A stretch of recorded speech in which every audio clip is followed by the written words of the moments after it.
Happy New Year, LBHT crew. B, Yolanda, Happy New Year. Happy New Year. New Year. And that's what I'm talking about. We starting out the happy New Year with a donation from Chocolate Lady Cap right out the gate. Salute. I don't see any message on here. Was that message B? Not that I see. Did you send that or did she did you go on No. Okay. I don't see anything, Chocolate Lady Cap. Appreciate it. But if there's if you had a message, just type it in the chat. I'll read it. Okay. Thank you. Oh, speaking of the chat, look who's here. We got another donation from Anonymous. Oh, wow. Yeah, it says Happy New Year, everyone. Salute Anonymous. Thank you. Appreciate that. Bazel, as always, first. Okay. Our guy, Coach from Sit to Tally Films, second. What's going on, Chocolate Lady Cap? Speaking of, salute. She says, hey. Raven Ron's in the house. Says, what up, LBHT? I think Raven should have let Lamar play a half on Saturday. We're going to talk about that. All right. Urban Closer. What's going on? That's MJ. I see the logo there. Yo, what's going on, MJ? Agent E in the house says, what up, fellas? Coach sent me here. Salute, Coach. Salute to you, Coach. That damn Dub 20 says, what up, gang? Coach sent me. Big trust. That's right. Salute. Edwin says, here from Sip to Tally. Man, coaches be looking out for us. He does. Thanks for coming through, Edwin. Appreciate you. Let's see. Living Big with Big Reg is in the house. What's going on? Killer Cam in the house. Salute to you. Who else is in here? Osmond's in the house. Happy New Year. Yes, indeed. Just Aloe's in the house. Happy New Year, LBHT crew. I hope everyone had a great holiday season. Yes. Thank you. You too, Jess. Yes. Matt D's here. What's going on, Matt? Haitian Chris says, Coach sent them. Yes. That's what I'm talking about. Ravenville. What up, LBHT? Coach sent you. Yes. Brent. Coach sent them. You know you, Brent. You know who you are. What's going on, Hendo? Thanks for coming through. Jeremy in the house. D Weezy. What's going on? I be saying said Coach sent them too. Yes, I know. Coach is our guy. And look, I don't need to tell them. They know where to find Coach, okay? Sit to Tally Films is where you can find them. All right. And that's where you can find all of us. Okay. Me, Brodny, Hendo, Chris Just Joking, Coach, OTR Mike, every Monday night at 9 p.m. Eastern time. We took a little break. It was the holidays. Okay. It was the holidays, but we'll be back. All right. So, yes, let's get this show going. We are streaming live on YouTube, Twitter, Facebook, and Twitch. Maybe Instagram. They're changing their streaming rules now. They allow us to do that. So maybe that'll be coming very shortly. Okay. We'll see. But also, wherever you listen to podcasts, we are available as well. So if you're listening to us on the audio side, make sure you give us a 5-star review. All right, listen. Yolanda, I am so glad you're here. Okay. Because the court of public opinion, while we were away, look, we were on vacation, but crime does not stop. Okay. Crime does not take a break. All right. And some people have been apprehended over the holiday break, and the docket is full today. Okay. We have a courtroom full of criminals back there. Okay. Or accused criminals. Miscreants. Yes. Miscreants, if you will. All right. Allegedly. So we're gonna run through it. This might be a rapid fire type of court of public opinion. All right. The chat is gonna have to keep up with us today, okay? Because we're gonna be going like this. We got a lot of people to go through. All right. Obviously, we're gonna be talking about the Ravens and their number 1 seed. Okay, number 1 seed. Lamar's taking a little vacation. Is that a good thing, a bad thing? I don't know. Speaking of bad, this person, he might have to go to the felony part of the court of public opinion. In courtrooms, you have the misdemeanor cases early, and then afterwards you go to the felony side. Don't ask me how I know that. Don't ask me how I know that. Felony cases they come after the misdemeanor cases. I showed up to court one day for something I thought it was minor. They're like, "Oh no, yours is later. You're with the felony cases." I said, "Excuse me? Do I need a lawyer? So yes. So Tepper will be on the he'll be at the end of the court of public opinion, assaulting people. Shameful. Yes. So we have a lot to discuss, but first, we like to start every show with the Black History Fact, and B has a Black History Fact for you. Or what's this guy? Did we give this guy a name that's been narrating our stuff? Oh, his name is Okole. Okole. B and Okole have a Black History Fact for you.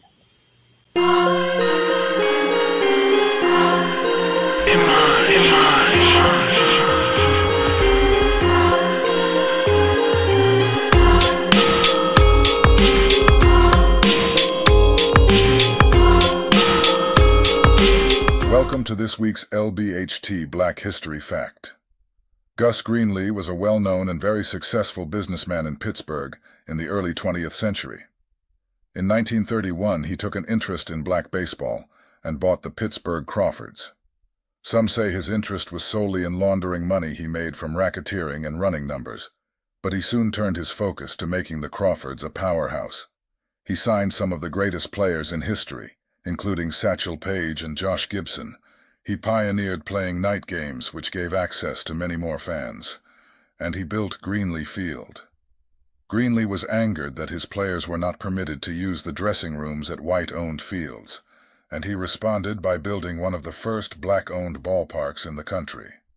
Greenlee Field held 7,500 fans and featured lights for night games, as well as a tarp to protect the fans from the sun.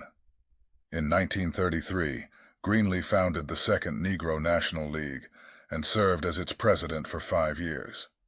He also established the annual East-West Game, which featured the best and brightest from all of black baseball. Years later, he worked with Branch Rickey, creating the United States League to scout black players for Major League integration. It eventually led to Rickey signing Jackie Robinson in 1945. Gus Greenlee's career in baseball was relatively short and with dubious beginnings, but there's no doubt he left a lasting impression on America's pastime.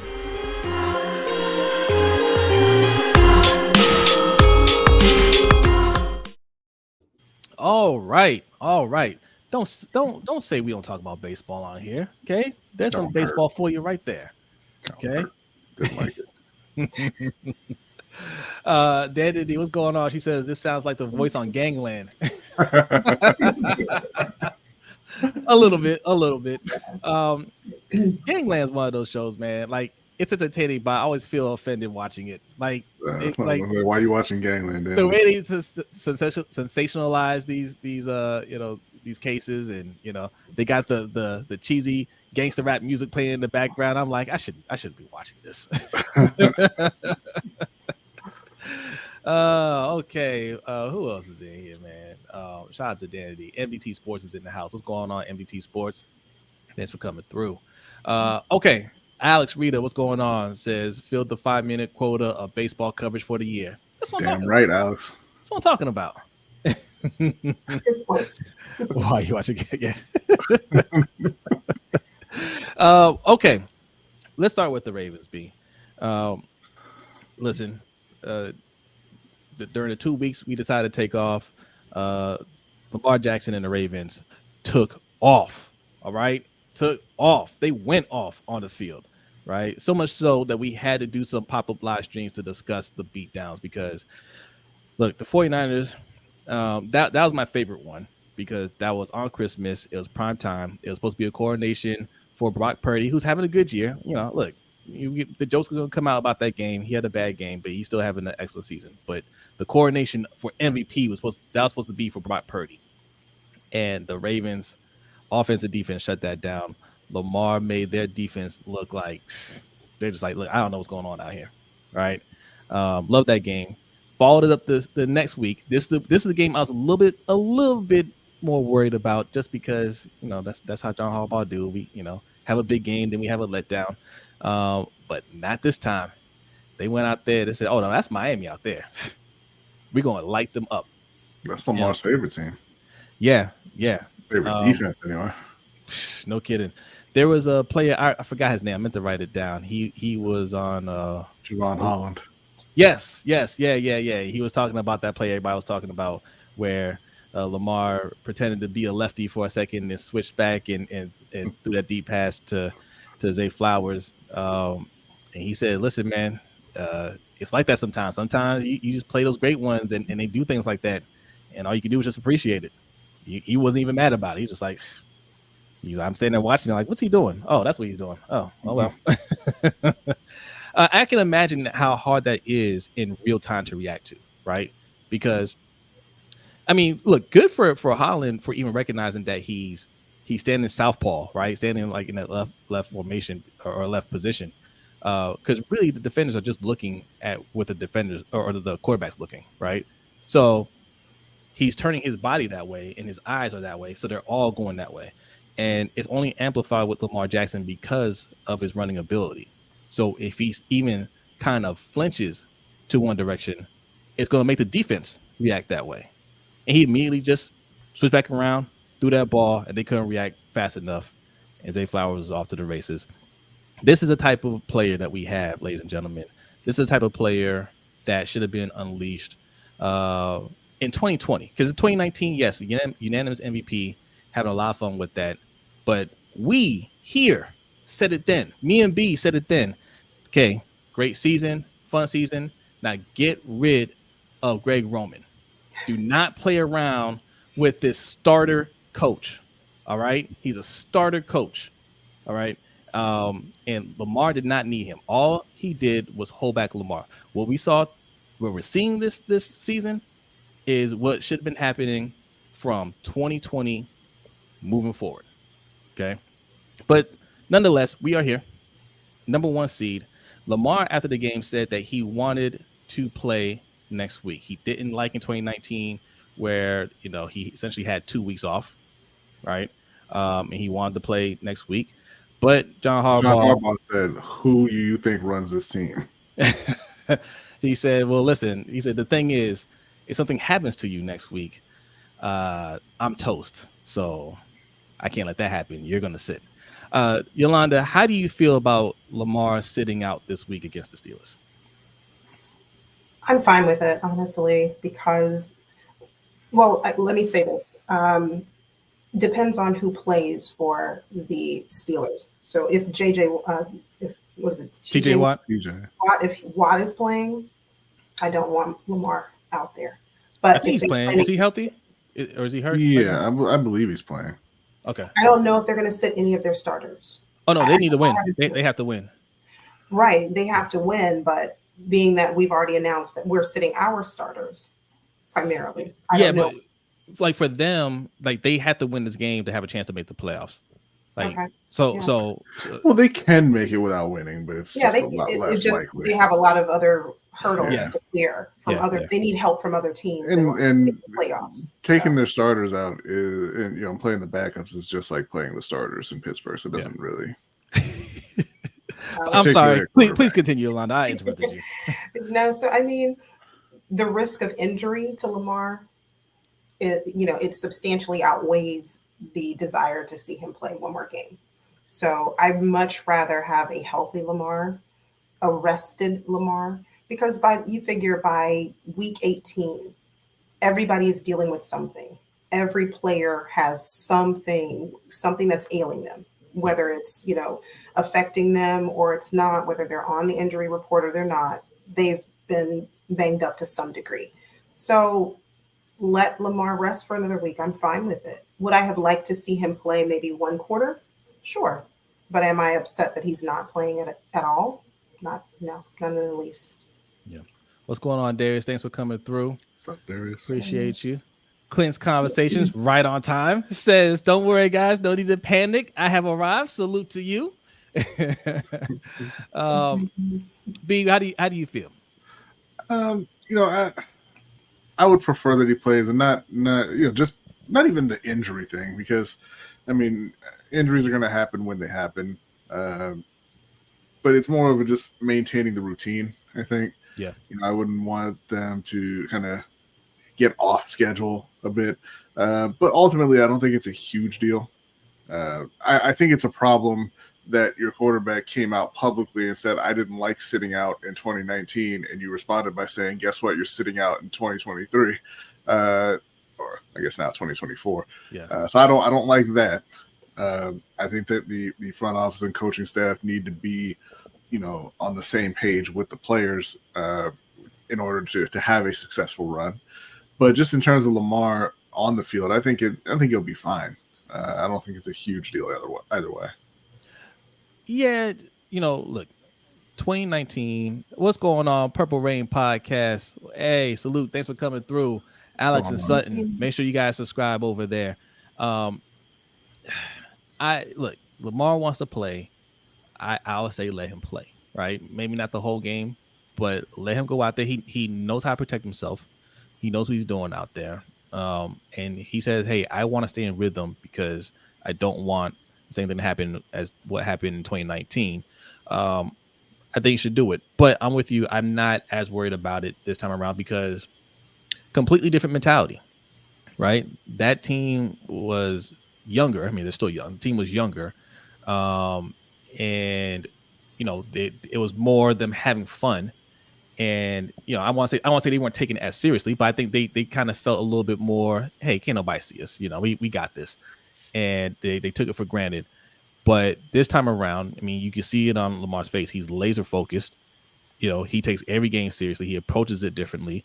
And we have a dog on that, a couple of dogs on the defensive side, but Roquan Smith, who takes it seriously, and he raises the level of intensity. You have Kyle Hamilton, who's taking it seriously, even though he's a very young player, right? I think it's just a different mentality on both sides of the ball, and even with the coordinators. I'm sorry, man. Like Greg Roman was just an unserious person. Like Greg Roman, it seems like a nice person, whatever, but it just, he just wasn't the right person for the job. And obviously, love what Mike McDonald is doing on defense. Those guys are always ready. Even when they don't have the best of games, they make adjustments. They start out maybe, they're giving up a couple plays here and there. They make the adjustments. So for those reasons, I have no real concerns of them sitting out. I don't like them sitting out for 2 weeks. But on the flip side, any players that have any ailments that need to heal up or whatever, good opportunity for that to happen. So they should be ready to go.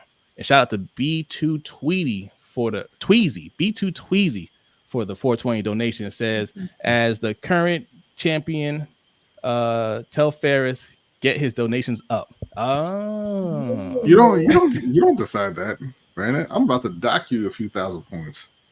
Coming in here thinking you running things. Hey, what's going on, Ravens C? Hey, thanks for coming through, man. Appreciate you. Another Ravens YouTuber you need to be subscribed to, Ravens C. Yes, indeed. Thanks for coming through, fellas. Okay, look, we got over 100 people in here already. Hit that like button. If you're new, hit that subscribe button. We are trying to reach 2,000 subscribers by the time Lamar Jackson hoists up the Lombardi Trophy and the Super Bowl MVP trophy. Okay, we want to have 2,000 subscribers by then. All right. Okay. NBC Sports says, Jose, that Ravens defense scares me because they can't stop the run. That is, it's annoying. It's not that big of a concern because, like B has said before, nobody commits to stopping the run. Nobody. I mean, the proof is in the pudding.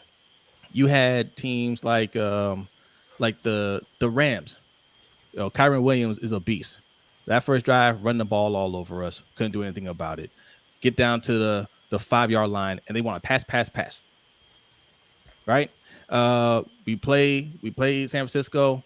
Christian McCaffrey is destroying us. And they're like, now let's air this puppy out. Interception. Right?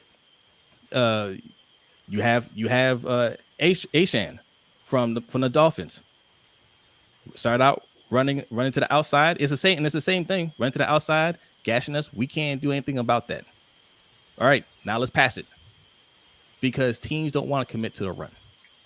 Especially if they get down. Once they get down, I don't care if you're 100. It happened with us in 2019. Okay, we're a run team. The minute we got down by a touchdown to the Titans, we completely abandoned the run.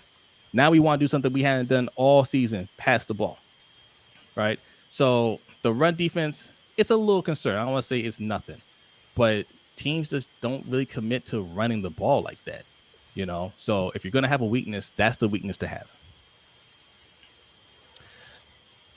Yeah, I mean, look, it's and who are you afraid of running the ball on you? Honestly, like you said, you went up against the 49ers already, who have Christian McCaffrey, who is, I think it's fair to say, far and away the best running back in the league. He's having a fantastic year, had a great game, and he won by 14. Nobody was talking the next day about couldn't stop Christian McCaffrey. They were laughing about how you beat down the 49ers, right? And the same thing with the Dolphins. I mean, look, the Dolphins are fraudulent until proven otherwise. You know, they can't beat good teams, but they do have a really good run game, and it was on display against Baltimore. You know, HM went well over 100 yards, and they lost 56-19. Yeah, yeah. Like yeah, the Browns. You know, listen. You said that's how the Browns beat us. That's how the Colts beat us. Listen, we just had bad games. We turned the ball over. You know, you can say that's how the Steelers beat us. You know, but 9 drop passes. You know, turnovers, not protecting the ball. The Browns game is one of those weird games where we were up, no real danger, and we just kind of let them get back in it. You know, I think that's more of a focus thing. And again, I'm not sleeping on the Browns. Obviously, they got 11 wins. That defense is serious. And if I'm being honest, I think their defense is better than ours. Not by a lot. But listen, they've been playing most of the season without a quarterback. Okay. And they don't let teams get up on them. You know, like that's a serious defense for sure. But I think we're still a better team. Even they, you know, if we're locked in, that run game is not gonna be enough. And Joe Flacco's not gonna be enough either. Yeah, if I'm honest, going into the playoffs, the thought of having to play the Browns, that concerns me. That's one team. That and the Bills. The Bills are like sneaky good. Not great, but those would be the two teams that I would identify if I were to say, I'm concerned, or I have a little bit of concern or reservation in advance of the games. Those two, for sure. Yeah, the Bills are talented, and I'm with you, right? They're not playing well right now, but they're talented enough, and that's one of those teams you feel like, well, what if they turn the light switch on when they get to the playoffs? That's a little concerning, you know. Okay, so all right, let's read. What are you reading, B? You reading the comment? No. I'm just looking at I'm looking on ESPN here. Okay. Osmond says Lamar should at least practice like he is going to play just to keep sharp. As far as Snoop preparing for the game, he should always practice like he is going to start anyway. I think that's how they approach practice. I don't think Lamar's taking. I don't. When I say he's resting, I don't think he's on actual vacation. I think, he's gonna practice obviously, and he's just not going to play in the game. They're all going to practice. They're definitely going to practice. I think they even practice during the bye. They're definitely going to stay sharp. And listen, the way they've been playing this year, I have a little bit more trust in the veterans on that team to stay sharp. That damn Dub says we beat the Rawhide off, the only team with even a slight chance of running on us effectively, the 49ers. No other team stands a chance. Like I said, like Yolanda said, the Bills run well. People ran effectively on you. I wouldn't say that. Yeah, you can run on us. It's not hard. It's just you got to commit to it. That's the thing. The way we've been playing, okay, the other team can get out to a early lead and it doesn't last because we're going to answer back with touchdowns now, right? And the minute you put that ball, we're still scoring. Now we're up. Now you feel a little pressure, and just most teams just don't want to stick with it, even though they see, oh yeah, that's working. I mean, the 49ers, when they had that one touchdown drive with Christian McCaffrey, it was a close game at that point, right? They were still down, but it wasn't by a lot. It wasn't anything to make them say we need to change up. But, you look at the scoreboard, you're like, well, man, the clock's ticking. We should probably try to keep pace with them. They're passing the ball because we didn't even try to run the ball in the first half. We're just like, no, we're going to air it out on you guys, So you feel like you got to keep up, and then you start airing it out, and then that's where you make mistakes. That's where we have you, where we want you. And yes, Purple Rain Podcast, exactly. Our offense has been our run defense. Bingo. Yeah, and that's what I always say. What stops the run is points. The opposing offensive coordinator, as soon as they see some points go up on the board for your team, will stop running the ball. Because you don't catch up by running the ball. You put points on the board throwing, and you kill the clock running. Yeah. Rock says Browns match up extremely well to the Ravens. Look, I think they do. I have to agree with you. I mean, I hear what you're saying, Jose, and that we have the more, a better defense. But no, I think they have the better defense. Yeah, they have the better defense. I'm sorry. They have Myles Garrett. And I just think that our defense is more complete. Y'all got Odafe. We do. We sure do. We have Odafe. He had a sack last on Sunday. I was just about to say, who is still out there garnering sacks. Yeah, doing his thing. I'll say this. They are tough. But when you get to the playoffs, every team kicks it up a gear. Right? What we've been seeing from the Ravens is them getting ready for the playoffs, kicking it up a gear. The Browns don't have another gear. They're playing well, they had to kick up a gear to get to the point to where they're at now. There is no other gear for Joe Flacco. Okay, there's no other gear. This is it. All right, he's 45 years old. All right, no more gear for him. Lido Tungson, thanks for the donation and subscribing. Appreciate that. Says love the show. Thank you so much. Appreciate that. Yeah, okay, that's a donation right there. I played it again.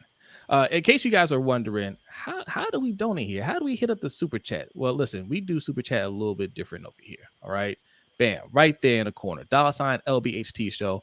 That is our Cash App. Also, that pin link that you see in the chat box will take you to our Stream Elements page. Okay, both ways. You leave your donation, leave your comment. You get a nice little animation right there from Microphone Man. All right, and I'll read your comment on air. Okay. But no, man, like if Nick Chubb was out there, I'd be a little bit more concerned. Not worried about Kareem Hunt. Yeah, and listen, I know that a lot of Ravens fans love Joe Flacco, and rightfully so. I wouldn't say you should treat him any other way. He won a Super Bowl for you, but this whole January Joe thing got stopped. That was one season. All right, it ain't coming back. And yes, don't be worried about Kareem Hunt. Don't be worried about Jerome Ford or whoever they have in the lineup in the backfield. You've got Kyle Hamilton, Marcus Williams, Geno Stone, Marlon Humphrey, and they're going against Joe Flacco. Like all the quarterbacks, that's the one that scares you. It'll be a great narrative. It'll be fun to watch. Yeah. It'll be kind of a great atmosphere if Joe comes back to Baltimore. Because I don't think he'll even get booed. Coming in even wearing the Browns uniform in the playoffs. I think Baltimore loves him, and then he's going to get his ass kicked for 3 hours. Breon Mitchell is looking for attention in the chat. Says Lamar's a yes man. Ravens tell him to sit. He sit. I don't know if you ever played organized sports or have a job. But, when your boss or supervisor tells you to do something, that's usually what you do. Okay? Yeah. What do you think would be the alternative there? Right. Just curious. I wanted you to how does that play out? He says, no, I'm not sitting. Then what? He doesn't have an alternative. He just, when you receive your marching orders, you follow instruction. That's just kind of how it is. Yeah. Purple Rain Podcast says Flacco had playoff success in multiple seasons, but agreed that was a decade ago. Yeah. I mean, there's something to be said about experience. I'm sorry, I might be on the the minority here, but there's something to be said about experience and the fact that Flacco has so much knowledge because we still have John Harbaugh here. who was here when Flacco was here. Not much has changed in terms of the mentality from Harbaugh. Joe Flacco knows that. He has an insider, if you please, perspective. And I mean, do I think he's January Joe? Like you said, that happened one time. Okay, great. But do I think that he still, and I hear you, Jose, that there's no more gears to turn up? You know, there's nothing more for him. I disagree, because he's in a brand new system, an entirely new scheme. And like you mentioned, these teams are saving the best for the playoffs. There's something in each and every organization's back pocket that has not been unleashed. So yeah. I'll just say this, Purple Rain. Like if you take away the January Joe season, he's got 14 touchdowns and 10 interceptions in the playoffs. He's not like, and that's not to say that he always played poorly. That's he didn't. But it's not. He's not some myth running out there on the field. It's like you're not summoning the spirit of Tom Brady out there in the Browns uniform or anything like that. Like he's Joe Flacco. Also, listen, we're getting ahead of ourselves. We don't play until the second round. The Browns may not be there. They're not going to be there. They're most likely not going to be there. I mean, I don't even know what the playoff picture looks like right now, because on the AFC side, it is. It's to be determined. Listen, this is the AFC side right here. Okay, that's what's going on right there. Who knows who's going to play who? I think the Browns are locked into the 5th seed, though. I believe so. Yeah, they're the 5th seed. So they could be playing anybody. They could go to the next round depending on who they play, right? If they end up playing the Jaguars or the Colts. Well, yeah, I think they're going to play most likely the winner of the AFC South, and I think they're going to lose. I mean, that's no disrespect to the Browns. They've had a lot of injuries. You know, they lost Deshaun Watson, they lost Nick Chubb, and you know, I mean, congrats to them for pulling together those 11 wins. That's why I said Stefanski's Coach of the Year. I think hands down. They're not great. No. What up, Nitro? Happy New Year, my friend. Happy New Year. Thanks for coming through. The thing about being a defense first team and having a great defense, it only takes 1 or 2 plays for that to become irrelevant in a playoff game. Yeah.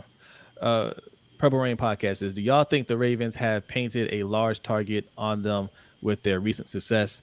I feel like every playoff team is allocating time to game plan against stopping the Ravens for one playoff game. Okay, let me say this, because this is the culture that has built here with Ravens fans, right? We like floating under the radar. I used to say that all the time, man. I don't want anybody to notice us. I want to surprise people. I don't want anybody to know that we're coming.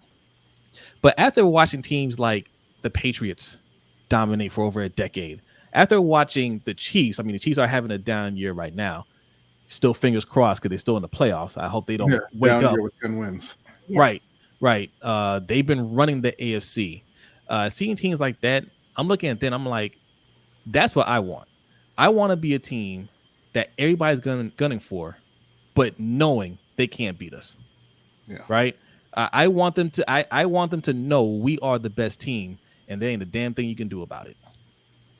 Okay. So if they have the target on us, good, and come get whooped. Once you go out there and you play, and listen. You know, we never really floated under the radar. All these teams always game plan for Lamar, right? Like the defenders know when they watch tape what kind of player they're playing against, right?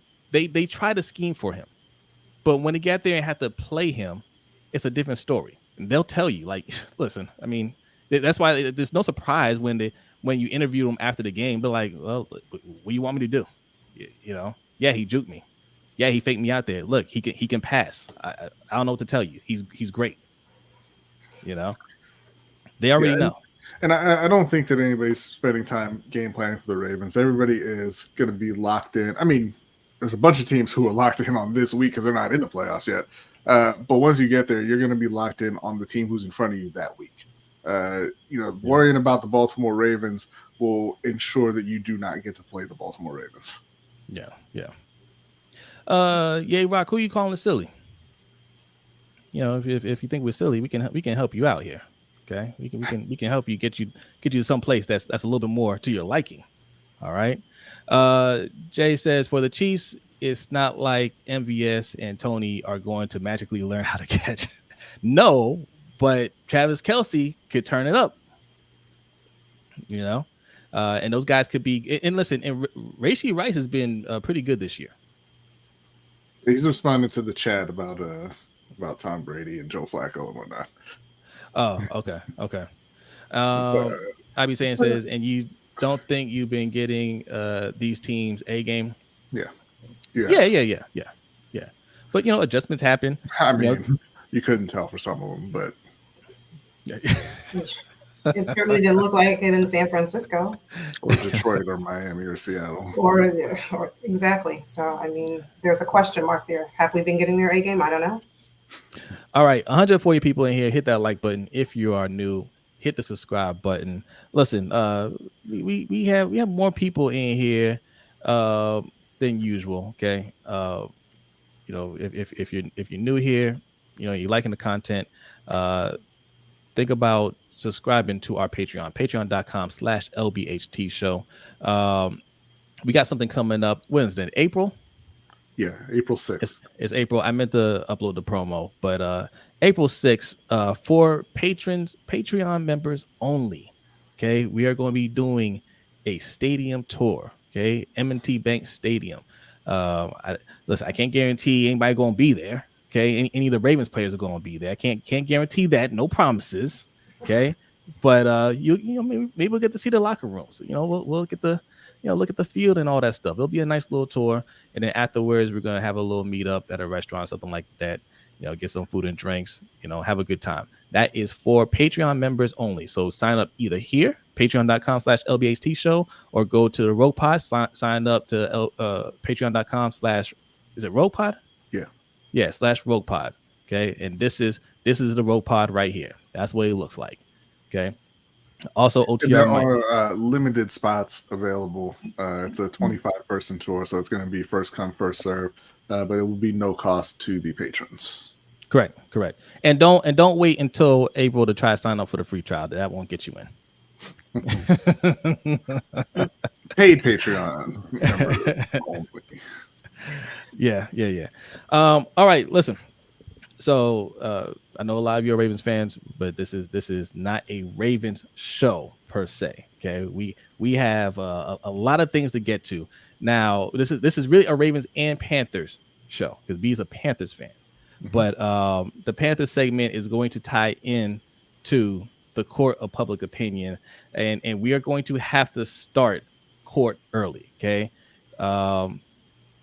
everybody that's in the chat is on the jury. All right. But this time around, this is going to be rapid fire. Okay. A lot of people have been brought up on trial. A lot of people were wilding out over the New Year's. They're wilding out over yes. So now they're sitting here and they're waiting for their day in court. And today is that day.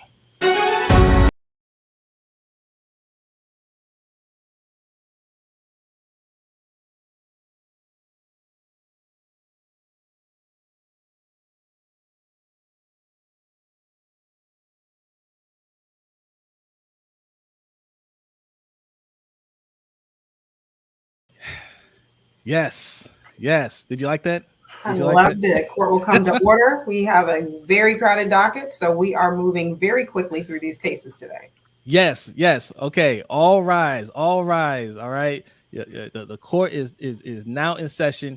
And we got a donation. Let's read that donation real quick. Shout out to Nitro for the $5 donation. Appreciate you. Says, can Brodny say the Ravens will win the Super Bowl in Japanese? Oh, the Ravens will win the Super Bowl in Japanese. Thank you very much, Nitro. Thank you, Nitro. Appreciate you. Thank you. And shout out to Nitro, man, the Wonderkin Show. Make sure you subscribe to him as well, man. And if you haven't seen his interview with Lamar Jackson, it's on his channel. Go to the Wonderkin Show and hit the subscribe button. All right. Okay. Listen, we have a lot of people to go over. Okay. So let's start. Let's start with the easy one. This is going to be open and shut. Okay. The first up, the haters versus Jonathan Owens and Simone Biles. Okay. Now, if you don't know what's going on here, Jonathan Owens was on the Pivot, the show The Pivot, and they're asking them how they met, and Jonathan Owens is saying, "Hey, look, man, I'm the catch. Okay, she pursued me. He told the whole story how they met on this elite dating app. It's for celebrities only. And she shot her shot. He didn't really know who she was because at the time when she was doing her thing, he was in college, and he didn't really follow gymnastics." And he got to the league. He hit her up. You kind of look at it, he's like, "Oh, yeah, she's cute. Oh, she got a following, this and that, whatever." And he said he wasn't really sure about committing at the time because he just started out in the league, and he was trying to solidify himself. But they hit it off. They're married now, and it's all good. But a lot of people out there on Twitter did not like that. He didn't know who Simone Biles was. And there's a lot of TikToks out there saying, do you know who Simone Biles is? Do you know who her husband is? Because nobody knows who her husband is. Nobody knows his name. Nobody knows Jonathan Owens. All right, look, we get it. She's more popular. He didn't know who she was. It's not a big deal. Like we're not talking about Serena Williams or somebody like that here. All right, what say you guys? I don't want to spend too much time. You put in the chat, guilty or not guilty. If you put guilty, you're wrong. It is not guilty. There's nothing to see here. Okay. Okay, what do you want to say, Yolanda? What are your thoughts? Oh, first, I was just going to say, I don't think I've ever seen where the judge tells the jury how to decide. But beyond that, I do agree with you. I do think it's this is rapid fire jury, so I have to tell them to hurry up. You got to help them along. No problem. Yes. Not guilty. I think that's the correct verdict here. It's content and engagement farming. Right? Listen, no disrespect to Simone Biles. I know who Simone Biles is. I'm a fan of Simone Biles, but no disrespect to Simone or any of our other fantastic Olympians. But none of y'all can name like 99% of them, whether they won gold medals or not. Okay. Right? Yeah. Yes. I'm seeing in the chat. They're like, well, who's Jonathan Owens? He's a DB for the Green Bay Packers. Okay. And this is not a thing of, well, she's more well known than him. Nobody's arguing that. He wasn't saying that. He just said he didn't know who she was. That's perfectly fine. Because like we said, like you're such a big fan of Simone Biles out there. All these people that are arguing that. What does she do? Don't say gymnastics. What events does she do? How many medals does she have? Right? Like, when was the last time you watched her perform? You're such big fans of gymnastics. Like, like who's hot right now? Like let's not get into that. Okay, she's popular. You know who she is. Cool, right? He didn't know who she was. No problem. She pursued him. What's the problem? I thought this was 2024, right? What's the problem with the woman pursuing the man? What's wrong with that? Okay, what's wrong with him saying, I'm not sure if I want to commit right now. I'm young, just got in the league, not sure if I'm ready for that. What's wrong with him telling his story? There's no problem with that. And they're happily married. It wasn't like he's sitting there putting her down or dissing her or anything like that. He's telling the story. She's sitting there smiling the whole time. She never interrupted him and said, no, that's not right. He's just like, That's because she's under his spell. She's dimming her light for him. Yeah. Listen.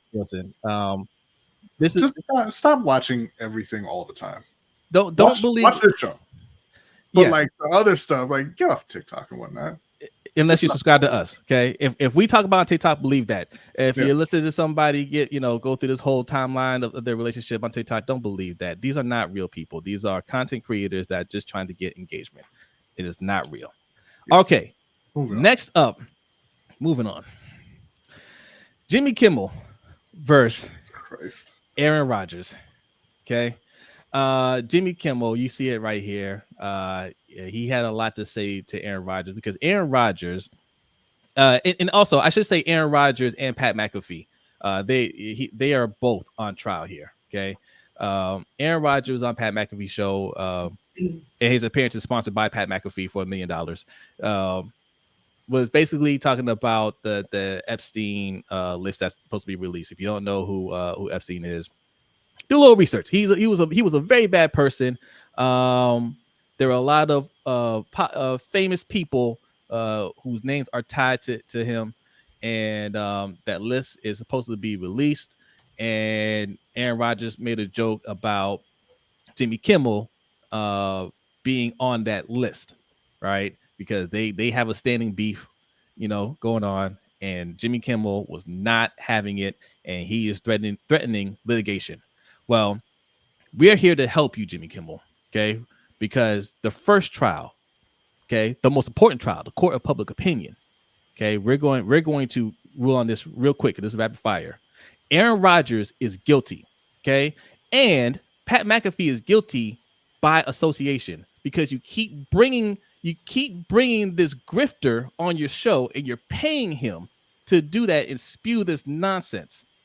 Both guilty. You could take this ruling to civil court and say, see, he's already been proven guilty, Your Honor. Now rule in my favor and give me my money. And shout out to Anonymous for the $5 donation. It says Jonathan Owens won at life. He gets to live his dream playing in the NFL, and he got to marry the most successful gymnast of all time. Every time she stretches in the morning, all he says is hallelujah. Yeah. They both won. They're both happy. They look very happy together. They both won. Okay. Don't get into this battle of, men are this, women are that. That's a young person's game. That's nonsense. When you're in the real world dealing with people, what I'm saying, it works a lot differently. So don't buy into that. But yes, what say you, Yolanda? Aaron Rodgers and Pat McAfee, guilty or not guilty? Guilty, definitely guilty. And as you mentioned, Pat McAfee, guilty by association. Stop having him on your show. Yeah. You're not real friends. Him to be on your show. Yeah. Like he's not just having one. He's writing him checks to come on there and say this nonsense. And Aaron Rodgers, I mean, I'm not going to encourage anybody to commit any acts of violence. That's wrong. You should keep your hands to yourself. But y'all remember what's that guy's name? The Nazi guy, Richard. I forget now. But it's been several years. But there was that video of him standing there doing an interview, and some dude just came and punched him in the face. Yeah. If that happened to Aaron Rodgers, I would not feel bad at all. Like, he's unbelievably stupid. And the problem with him is he thinks he's smarter than everyone else. Yeah. And then also you have Pat McAfee giving him the platform to go and spew his nonsense. It's all ridiculous. And honestly, it makes it I can't watch Pat McAfee do anything else either. Man, you guys want to stay on the last trial, but I'm going to read this because Ferris donated $20. Salute to you, Ferris. It says Jonathan Owens is a bleeping liar. Okay, I'm happy they're happy, but he was lying through his teeth. How do you know that? Ferris, you didn't even know that Eli's name is Alicia, and that's your favorite team. Richard Spencer, thank you, Ferris. Richard Spencer is who you're talking about. And just how, thank you. Why is he gotta be lying? Like, some women are more aggressive in approaching a man. I wouldn't say aggressive, more confident in approaching a man. Okay. And a whole bunch of people don't watch gymnastics. And also, I'll say this, because we're backtracking a little bit, but they met on a dating app that's for the elite. That was for like celebrities and athletes and things like that. And he said like there's a vetting process that you got to go through. So this isn't like this. I don't know how he got on that app though. He said a friend told him the app. No, I don't know how he got through the vetting process to be on the app. Oh, I'm sure it had to do with his salary. I'm sure he qualified through his salary, right? I'm not sure what the whole vetting process is. I did not get an invite to that app. But I'm sure they do some sort of background check to check you out and everything like that. So you have an attractive young man who's making a lot of money, right? You always hear women say good men are hard to find. You got a rich young man right there, single, no kids. How long you expect him to stay on the market? Listen, Right? this Simone is Biles said not for long. Rapid fire. Move on. Listen, We got a lot of stuff to get to. B, listen, if somebody donates $20, we can slow it down a fair. little bit. I don't care. Just keep it rolling. Anybody else, for sure. Who cares if fans donate? Like Bosdale said, he needed to get his donations up. Let's go. We ain't gonna be here 2 hours. All right. So we got not guilty. We got a guilty verdict. Aaron Rodgers, you're out of here. Okay. And Pat McAfee. I hope you got enough money for lawyers. Okay. Next up, the people versus quarterbacky woman. Okay. Now her partner over there, who's trying to look away, he's trying to put his cap down, so he's not noticed. He's kind of looking away. You can go. You're out of here. Get out of here. You're gone. You're free to go. Okay. You do not need to. You do not need to stand trial with your co-host. Cody, you laugh at the picture? Yes. Oh, look at him, though. I mean, look at him. Look at him. We're not going to give this guy a pass. They should have had a conversation before that show aired. I think. Listen, I'm going to take up for him. I'm going to say that that was a sneak attack. He was not ready for that. Okay, that was a surprise attack. That's why he's looking down. And I heard the clip. He was sticking up for Lamar. He was just like, man, you talking crazy right now. I can't go with you down that road. He's trying to reel it back in, kind of like, you don't really mean that. She's like, nope, that's what I mean. I mean quarterbacky. Okay, he's not a quarterback, right? And he's just like, let me just, yeah. You got me on camera. I want my quarterbacks to be, quarterbacky. And this is what I said. She's definitely guilty, and she's guilty. I mean, she got herself there, essentially. She incriminated herself, because when you say, I like my quarterbacks to be more quarterbacky, you're not able to articulate what it is you're looking for in a quarterback, because what you're looking for in a quarterback, again, is the 6'3" to 6'5" white guy who looks like the quarterbacks you grew up watching, who just stands in the pocket and throws the ball around. And you can't say that.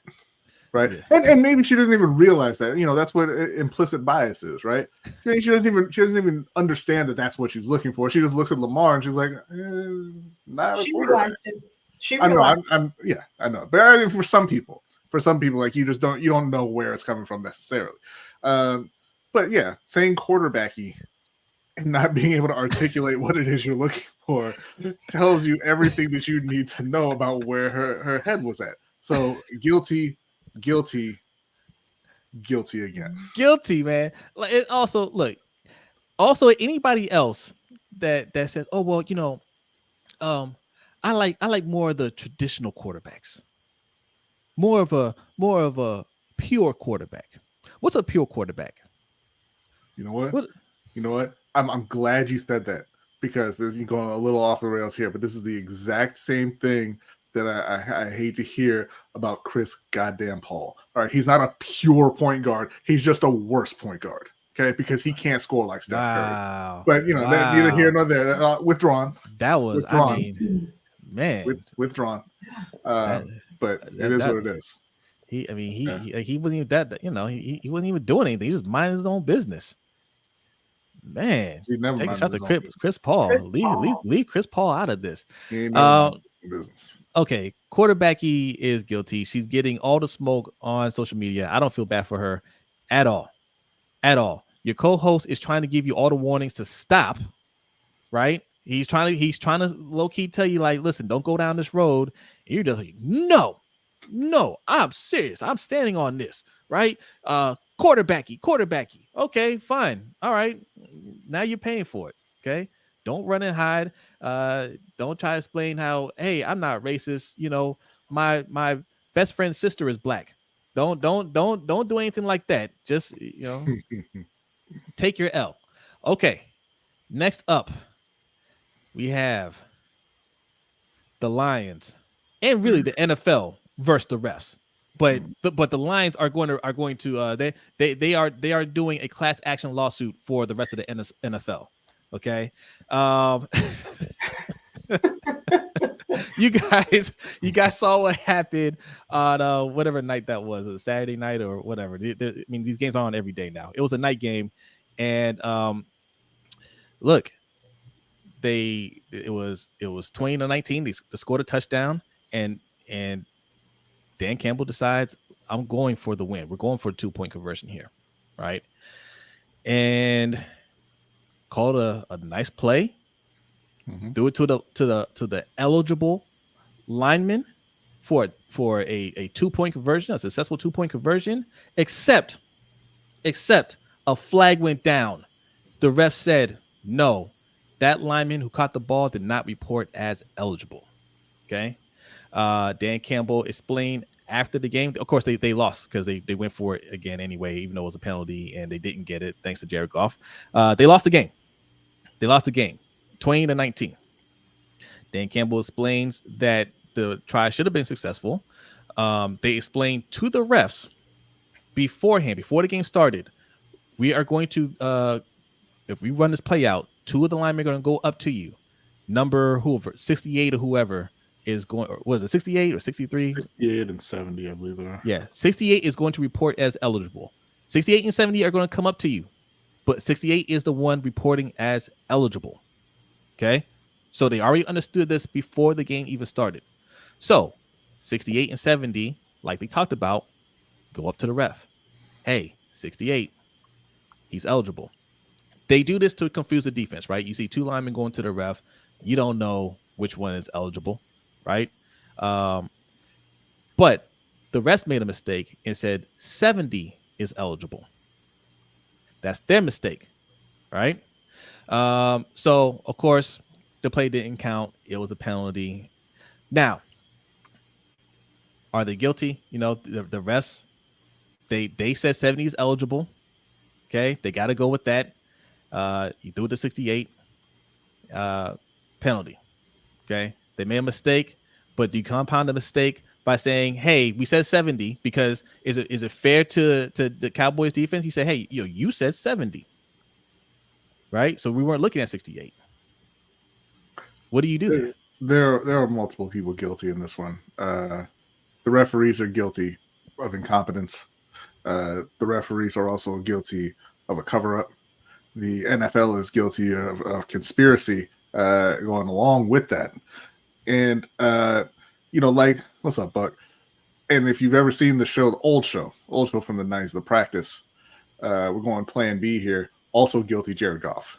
Okay, because Jared Goff really lost the game for them by throwing that last pass into the dirt when it was a pretty easy throw and they would have won anyway, even despite the penalty. And then, even a couple series before that, he threw a terrible interception that should have been the end of the game anyway. Look, the refs are guilty. They've been doing this. Listen, they're guilty. Look, they should have been on trial back from really the beginning of the season. But I really wanted to put them in the felony, the felony cases when they tripped Lamar Jackson on Christmas night. All right. Absolutely. I understand accidents happen. I understand refs are a part of the field. You had no business being back there. You had plenty of time to move. You made yourself a part of the game. Guilty.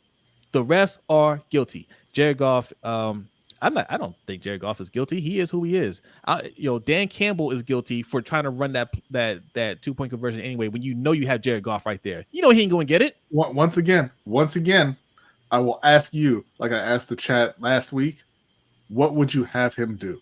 Okay, Jared Goff threw the interception on the previous possession. I'll tell you. By the grace of God, you got the ball back with another chance. Right? I'm going to tell you. And he held it together. He made several nice throws, got you into the end zone, right? He made the throw on the 2-point conversion and then failed, threw it into the dirt, right? I'm going to tell you. He held it together just long enough for them to win it right there. Why on earth would anyone believe that Jared Goff would be able to hold it together to get the win in overtime, or that the defense would be able to hold it together and stop CeeDee Lamb? I didn't say he shouldn't have gone for 2. I said you shouldn't have put it in Jared Goff's hands. Screen pass to Jahmyr Gibbs, who was gashing them all game. That's still in Jared Goff's hands. You still got to throw it to him. That throw is just as easy as the one he threw into the dirt. It's a little bit easier. It's going to be a little bit easier. No, because then you got the defense in your face. That's panic time. Then That's hand the panic ball time off. for Gosling. Then hand the ball off to Jahmyr Gibbs. Okay. I'm not going to hand the ball off and run into the teeth of the pack or the Cowboys defense 4 yards away. Hey, you know what? You want to take your chance with Jared Goff? That's on you. Okay.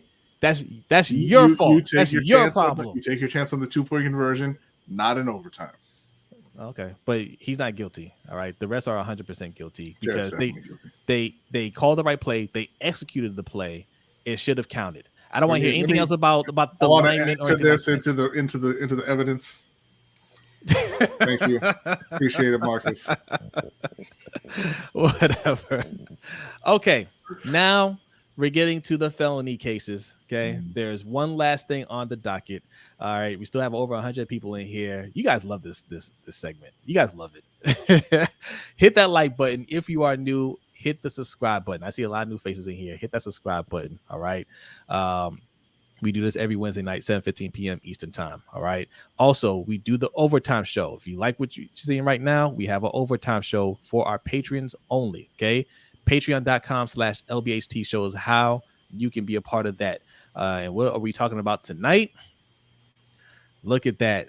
Superman. He's like, bro, not only am I not Superman anymore, I put a lot of money on Florida State, and them boys didn't even play. Okay.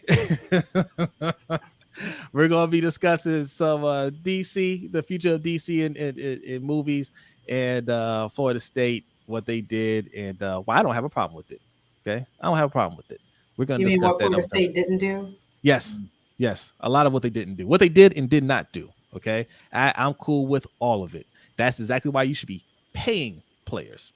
All right. But we'll discuss that. We'll discuss that in the overtime show. Okay. All right. All of you miscreants, all you you petty crime, petty crime criminals, get up out of here. Now the felony cases begin. And we have assault. Okay. We have assault. I dare say we up the chart to assault with a deadly weapon because you don't know what's in that drink. Okay. you know that person could have slipped. When that person was trying to climb up to see what happened, he could have slipped on that liquid and hurt himself. You don't know. But all right, but listen, your guy David Tepper. Not my guy. He's the owner. You're gonna let him characterize it that way, Yolanda? I mean, come on. He's the owner of the Carolina Panthers. All judges by their first names around here. Yeah, Your Honor, please. I apologize for his outburst. The NFL has come down hard on David Tepper. Man, what do you think about that? What do you think about that? He is $300,000 poorer today. He is only worth $20.5997 billion now. Okay. The NFL lays a hammer down on our owners. Okay. They're held to a higher standard. Now, what did he do to get such a harsh penalty? Let's see if I have this. I do. Okay. Listen, I submitted an evidence. Here we go. There it is. All right.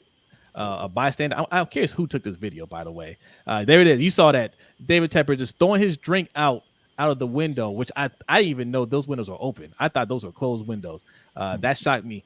But he just tossed it on a random fan. Like that person wasn't. I mean, that person had to climb up to see who did it. It wasn't like he was standing right there in front of him, trolling him or anything like that, right? He was just enjoying the game, and my man just tossed the drink and just threw his cup down. Right? What are you mad about? What are you mad about? You know your team is bad. They've been bad all year. Like why that day? Why that day did you just had to throw your drink in disgust? You didn't know what kind of team you put together? I mean, let's run this back again. Do you see the guy in the white that's standing next to him? That is Scott Fitterer, ladies and gentlemen. That's who you should have thrown the drink at. And had you thrown the drink at him, he would just stand there and say, "Thank you, sir." Yeah. Okay. There would be no backlash right now. Okay. That's who you throw your anger at. Why are you throwing it at some random fan? for the opposing team. That's why.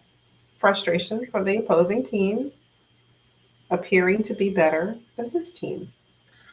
By now, he should be used to it, but That's rude. But it's I, great. I was, It's great. I don't know. You know, want to know against CJ Stroud. But anyway, listen.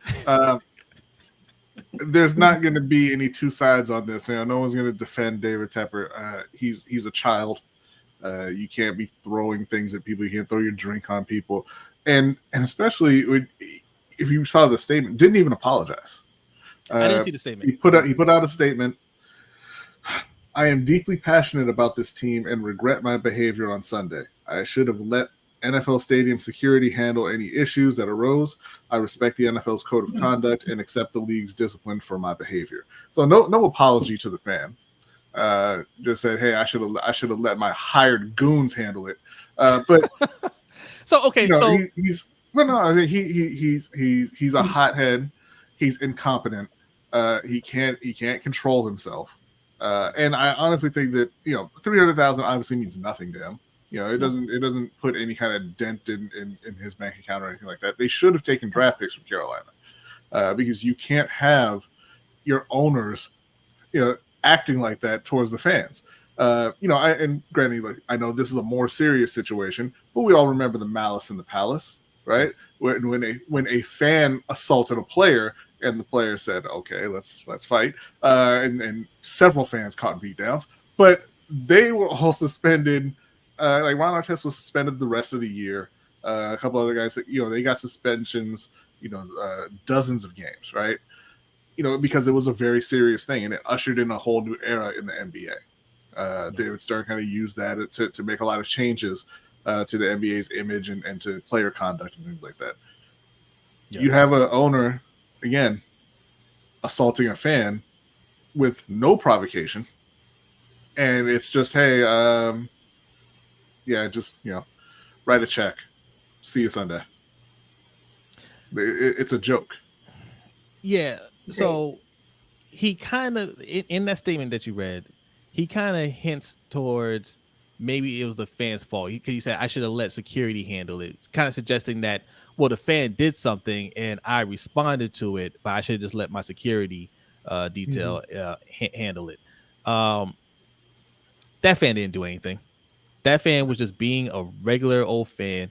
He's not even close enough to you to heckle you to the point of getting you to throw a drink at him. You know what I'm saying? Like like at the end there, you see the fan try to stand up over and you know, climb over the window. Like that's what he would have to do in order to heckle you. And had he been doing that from the jump, security would have absolutely snatched him up.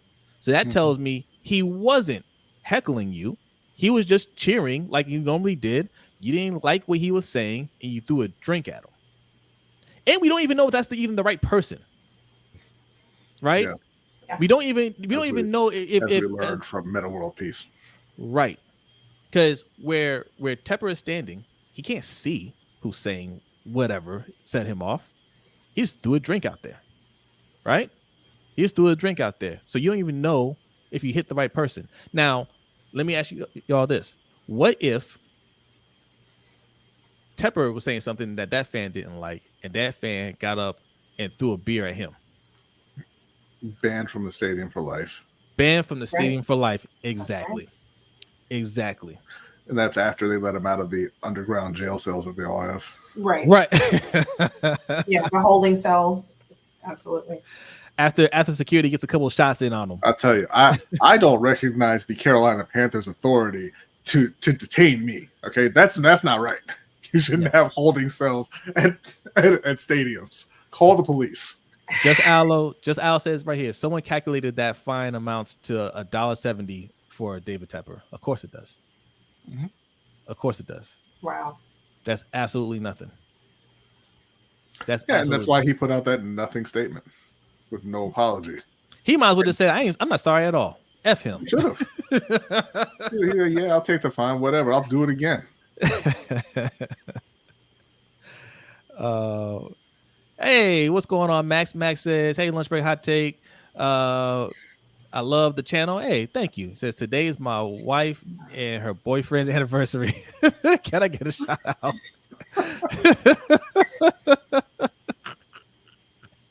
You know what? That was very well crafted, Mike. Shout out to your wife and her boyfriend. Okay. Happy anniversary to them. Happy anniversary. All right. The first troll is free. Okay. The first troll is free. The next one you have to pay for. But that was a good one. That made me laugh. But yeah, no, that's ridiculous. I mean, I thought it was going to be at least $1 million, right? If you're going to be serious and even that's not enough. Like I wasn't thinking draft picks because they've already been punished enough by trading away their first round draft pick. But confidence isn't punishment. But you're not going to hurt any of these owners by taking money except for Mark Davis. That $300,000 would have hurt Mark. Mark would have been in Goodell's office on his knees. Hey, yo, please, bro. I'm saying, like, I'll do community service, something. He'd have been like, well, back to cutting my own hair again. Where's my bowl?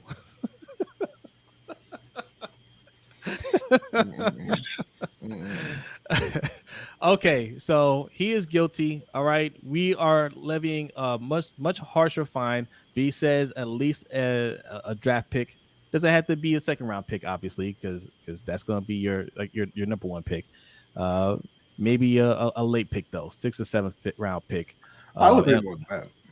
Like, you want to send a message that you can't be acting like this. It has to be more than that. It would have to be a day 2 pick. Man, yeah. I mean, it can be like a league that claims that they hold the executives to a higher standard than they do the players. Yeah. No, you're right, B. You cannot. This is assault, right, Yolanda? That's you throw a drink on somebody. That's assault.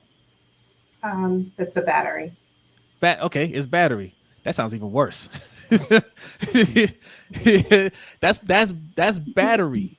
Like that's way crossing the line. That's way crossing the line. Hey, you go to bed. All right. You don't run the show. You don't decide when we move on, what we talking about next. Go to sleep. All right, we'll see you next week. We all know it's getting close to your bedtime anyway. Like, having a bad night, you cranky. I understand. We'll see you next week. No hard feelings, bro. Matt D says rich people getting away with this is nothing new here. This is true. Hit the like button for this comedy show going on, please. And if you're new, hit subscribe. Yes. Zach says it should be 1 or 2 pick. 1 or 2 picks or first and second round pick because they don't have a first round pick, Zach. But 2 picks, yeah, you're right, B. And B is a Panthers fan, so this is coming from a Panthers fan. And they should be. Oh, I'm sorry. No, I'm sorry. I'm just rambling. Go ahead. They should be prohibited from trading up to gain a first round pick. Okay, should that be considered an option at some point? So let's calm down now. All right. I mean, if we're going to send a message, I'm taking your words. If we are going to send a message received. All right. That third round pick out of here. That this type of conduct will not be tolerated. It is not okay. Never in a world where we play professional sports is it ever okay for an owner to throw a drink on a fan, on anyone. If you can't conduct yourself in a professional, adult manner, you don't even get to trade up. That's a luxury. Well, I'll tell you what, Yolanda. You're absolutely correct in saying that the owner should not be able to do that ever. And it's not even something that should need a message sent, right? He should know that. He's in his 50s or 60s. Like he knows he shouldn't be doing that, right? Yeah. So maybe he shouldn't be the owner. I disagree. I don't know that he knows that. When you are, he knows. He just doesn't care because he's a multi-billionaire. Yes. Yeah. The notion of someone knowing, right? I subscribe to when you know better, you do better. That's just me personally. So I'm going to go with this person just clearly does not know what is appropriate behavior and what's not.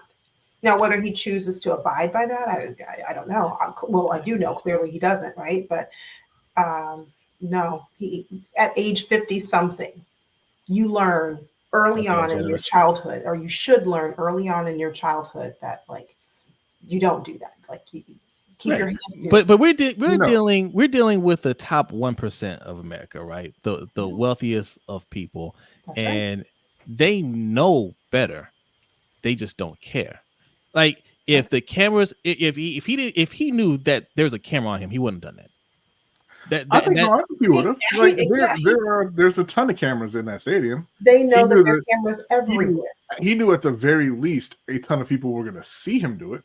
Correct. And you know that everybody in that stadium just about has a smartphone. You know that there are, I don't know how many hundreds of cameras on that sideline. And you know that they're always looking at the owner to get any kind of reaction. I don't agree. The I don't agree propensity of him being recorded is great.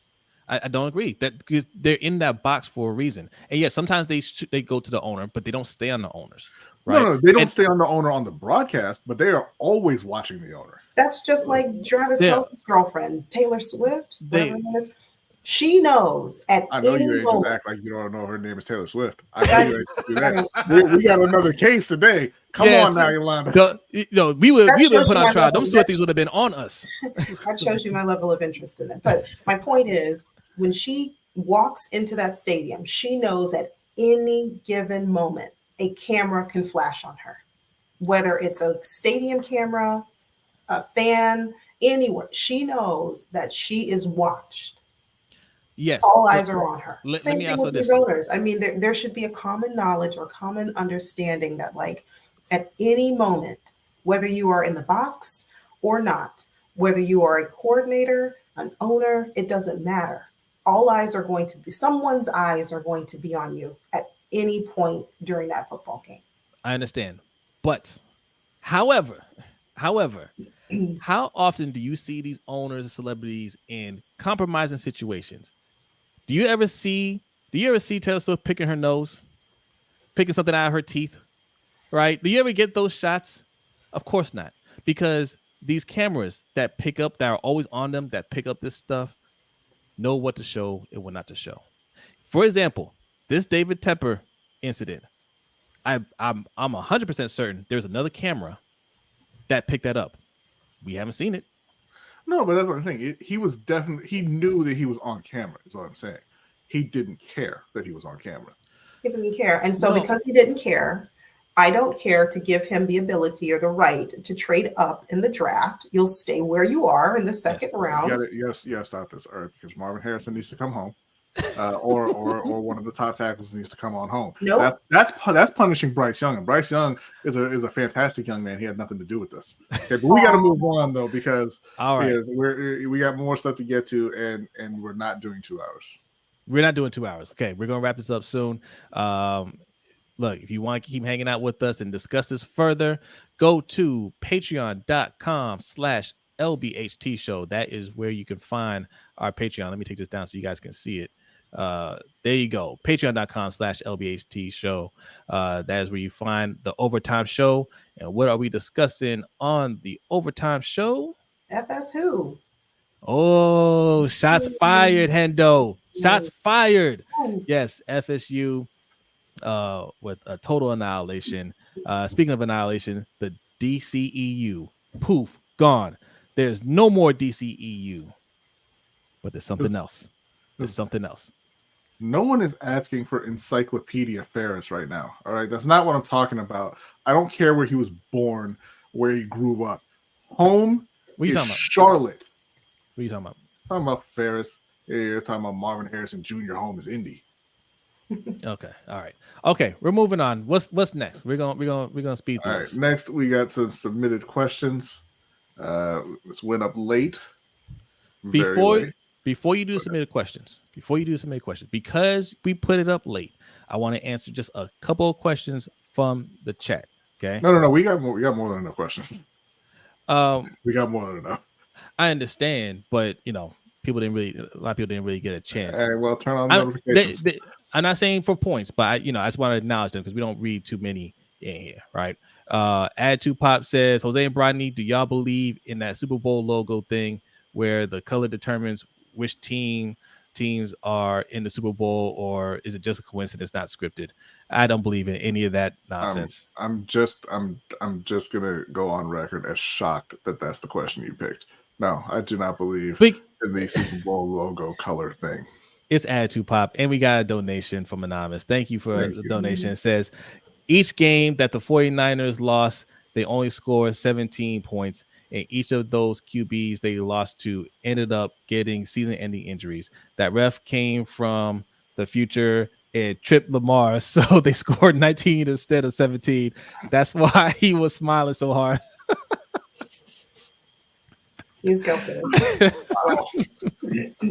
So he really saved Lamar. That's what it was. He saved him. Okay. And Warbone wants to know, what was your question, Warbone? I saw it. He said, who do the Ravens want to face in the first round of the playoffs? Well, they're not playing in the first round. They're playing in the joke second on round. you. They're not like the Cowboys. They get a break. All right, moving on. To answer the question, it doesn't matter.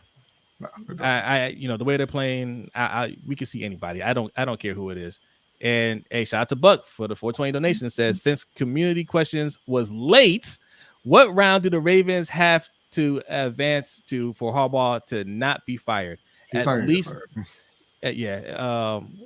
but to keep him off to keep him out of our court of public opinion, it needs to be Super Bowl. Let's go. Okay, all right. Submit questions. Let's go. All right. So, question number 1 from our guy Jay the Six: because of their struggles, should LeBron and Rob go for someone at this year's trade deadline? No, they should go for someone today. They're a top 10 defense. They're considerably below that offensively. They need someone. They need another scorer, another guy who can get their own shot and who they can count on night in and night out. D'Angelo Russell has been a disappointment. I told you about Gabe Vincent. As soon as they signed Gabe Vincent, that was nonsense. He's been hurt the whole season, but then he decided to get surgery, so he's going to be out for another couple months probably. Austin Reeves has been all right, but he's not that guy. And you have several players available via trade. You got Pascal Siakam, you got DeMar DeRozan, Zach LaVine, possibly DeJounte Murray, and I'm sure a whole host of other players that people aren't talking about just yet. But they do need to go out, put a package together, and get a score that they can rely on. And they need to, and I forget who it was who wrote this article, but they need to stop trying to live in the present and the future is what they were saying. They need to dive into the present and go all out on trying to win right now while they have LeBron. Because who cares about having Max Lewis a couple years from now? Yeah, he's not going to save your franchise. Who cares about having Austin Reeves in a few years? What's it going to take to get Spider Mitchell? Probably more than the Lakers have. All right, so the Nets can get him though. No. Yes, because the Nets needs to. We gotta make some moves here. Cam Thomas went 0 for 11 the other day. Look, the ride is over. Okay, we gotta get this man up out of here. The jig might be up on Cam Thomas. Okay. All right. What's the next question? Next up, from Jeremy. Do you think the Oklahoma City Thunder have a good shot to make it to the finals? I feel like until last night against the Celtics, the media has overlooked them. I think they have an outside shot of getting there. They're a very, very talented team. I'm not going to take the L on Chet Holmgren just yet because we've talked about this. I've walked back my opinion on several NFL quarterbacks only to get burned by them being exactly who I thought they were later. But that's neither here nor there. So, but Chet's playing well. Obviously, you got Shai Gilgeous-Alexander, who's one of the top players in the league. They've got a lot of talent all around that roster, but they are very young. And like you say all the time, Jose, the NBA is a grown man's game. And when they get to the playoffs, they're going to run into a lot of grown men, and they're probably not going to make it through. Yeah, the media has properly appropriately looked at this team. They're not going anywhere. They have no chance of going to the finals. This team is not being they're not beating Denver. Okay, not happening. They're playing good right now, but when they get to the playoffs, yes, grown man's game. It's a good young team. If they keep it together, that's something different. Okay, that's something different. But right now, this year, no. I mean, the finals don't go through Denver They're necessarily. the champions. They're the defending champions. I understand that the defending champions. It's not really a thing. It's a new season, and the road goes through the Lakers as soon as they make their trade. Moving on. Next submitted question from Just Allo. How will the almost 3-week layoff affect Lamar Jackson's playoff performance? Yolanda. I don't think there will be too much of an effect with Lamar. And I say that now because he's older, he's wiser, he's mature. And I think he's better for having gone through what he went through a few years ago, 2019. So now fast forward to 2024, I am not expecting a huge drop off, if any.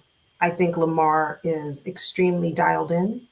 I think he knows what's at stake. And I would not be surprised at all if I saw Lamar Jackson come out there that first playoff game and absolutely wow the NFL. I would not be surprised. Okay. Yeah, I agree. I think that rust is more often than not just confirmation bias. Where you think, hey, you're worried about the way a player is going to perform in the playoffs, and then hey, maybe they miss a few throws, and you're like, oh man, if he didn't sit out, right? Now we haven't seen Lamar miss multiple weeks and then come back and play. We see him miss a week, and be off for 16, 17 days and come back and play poorly, right? But we've also seen Justin Fields this year miss 4 straight games and come back and play well, right? We've seen Kyler Murray miss the first 9 games of the season, and plus however many games he missed last year, and come back and play fine, right? It's not like he's not going to be doing nothing. He's not going to, he's not going to go Markelle Fultz and forget how to throw the ball. He's not going to go Ben Simmons and be like, no, what? I'm not running anymore just because. He's going to be fine. He's going to rest up. He's going to be hopefully in his peak physical condition as he can be at this point in the year. And, he's going to go out there and he's going to play how he's going to play. I don't think the sitting out is really what is going to have. It's not going to have a major effect on that. Like I said, the only thing that I take away from players sitting versus not is just them getting out of their routine and then trying to get back into it. But it's not a rust thing like, oh man, I can't do it. I gotta get like 10 throws in before I can get back on track and remember what I'm doing here. Warbone says Ravens versus Cowboys Super Bowl. Cowboys win 24, Ravens 13. What do you think your defense can hold anybody to 13 points? What do you think into the Super Bowl is the first question. Yeah, right. Yeah, so I just want you to come back, Warbone. Please come back and visit us after the first round. Warbone ain't coming back. Warbone left for about a month and a half after he walked to the Cardinals. I mean, he just jumped and leaped all kinds of hurdles. Listen, Warbone, I have more faith in your Cowboys. They can make it to the Super Bowl. They can make it. They can't hold us to 13 points though. That sorry, your defense ain't that good. Although that one cornerback, I think it should be defensive player of the year though. What's his name? Deron Bland. Yeah, Bland. He's good, but y'all ain't stopping. You're not holding anybody to 13 points other than the Commanders. I think that's who you're playing this Sunday. Yeah, don't be a stranger, Warbone, in the upcoming weeks. Please don't be a stranger. We'd like to see you back. But yes, yeah. Look, I think rust is a real thing, but it's not one of those things where it's not going to look like 2019. 2019 was more than rust, and look, I took a week off of work for the holidays. Came back on Tuesday. It took me a minute to remember a couple of things, right? But that took a minute. It didn't, it wasn't an hour or anything like that. So yes, maybe that first drive they might be a little okay. Yeah, haven't done this in a couple of weeks. Now we're back in the flow of things. That's not something that's going to linger the whole game.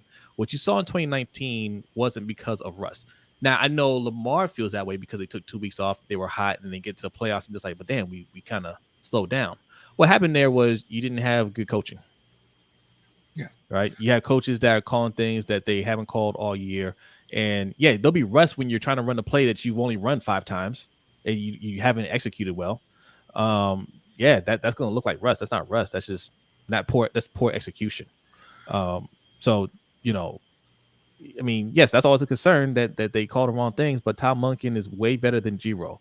So I'm not as worried about that. And Lamar just has more command of the offense. I think he's more experienced now to where if he thinks a play is some BS, he can just audible out of it, you know, or go to something else. He's not just, you know, going off of what they're telling him to do. He has more control because he knows what he sees out there, and he can kind of just call it the way he sees it. Yeah, I'm more concerned about the wide receivers and ensuring that they show up consistently. And as long as that happens, I think we'll be fine. You know, this is Zay Flowers, as great as he is, as much as we love him, we cannot forget that he is a rookie. He's never been in an NFL playoff environment before. You have OBJ, who is older. He's seasoned. He knows what it takes to win a Super Bowl. But making sure that OBJ is rested enough, healthy enough, and that he shows up consistently enough would be my only concern. Good or my biggest Lord, concern. I can say Yolanda. What did you say? Good Lord, you putting that man in hospice. He's 31. I didn't say he was old and washed. I just said he's older, which he is. he would be, you know, like Bradley Cargo. Wait a minute though. You just want to make sure he's comfortable. I want to make sure he's comfortable. But in another thing, like if you watch the games, after OBJ makes a catch, what does he normally do? Go sit down. He did his job. I rest my case. So that's all that needs to be said. That's an open and shut book right there. After he makes one catch, we typically see he celebrates first, and then he celebrates. Correct. He does his celebration. Absolutely. And then we don't see OBJ for a while. It could be, 5 minutes, 10 minutes. It could be the next play, the next series, whatever. We don't see him right away. Yeah. So he doesn't line back up immediately. Yeah. So no, I'm not saying he's old. I'm not saying he's washed. I said he's older. Mm-hmm. Yeah. And we have to take that into account. The rust is absolutely a thing. But it just takes longer than a week or two to accumulate. You know what rust looks like? I know Jose remembers this. I don't know if you do, Yolanda. Tampa Bay quarterback Josh Freeman, who was out of the league for a couple of years, and then the Vikings signed him. And they started him on Monday Night Football the same week that he was signed. And my man could not get the ball within 10 yards of a wide receiver. Because he hadn't played in so long. He hadn't practiced or anything. Yeah. That's what rust looks like. That's not what Lamar Jackson's going to look like. Yeah. He's going to be fine. And you know what else though? Why it strikes me as such a disingenuous conversation. I don't hear anybody worried about Mark Andrews' rust. Everybody's like, man, hope we get him back. He's missing a lot more time than Lamar Jackson's going to be missing just sitting out next week. Why do you expect anything out of Mark Andrews when he comes back if rust is going to accumulate just during that bye week? And that is something that I'm kind of worried about because, look, man, it's working well with Likely right now, right? Without Andrews in the offense, the ball's being spread around more. You see more players get involved. I don't want somebody coming in that's rusty and not 100%. That's the other thing too. Like he won't be 100%. I want him coming in messing up the flow of the offense, right? And I'm not saying he'll do that, but that is something that does concern me. That makes me think like, hey, are you sure you're good? But that's a different thing than rust. That's just him not having played with the rest of the guys and them kind of adjusting to him not being there. And then you got to adjust to him being back. But that's not him, man. How do I run this slant? But it could be though. He's missing. It could be. He already kind of freestyles it a little bit. He does. Mm-hmm. Him coming back. Does he have because a lot of that is muscle memory too, right? You know where you're supposed to be on the field, and he's been out a little while, and okay, he hears a play, and in his mind he might understand, but then he goes out there and he's just like, wait, where am I going? Now, I'm not saying that will happen, but that's something that Right. But my point was just that nobody's saying that. Yeah. Can't wait for Mark to get back. Yeah. All right, listen. We were supposed to be doing rapid fire this whole time. It's all we're creeping up on 2 hours. We're not getting through all these topics. No. Okay. Is that all the submitted questions? That is. Wait. Let me see here. Nope. We got one more. What's up, Shug?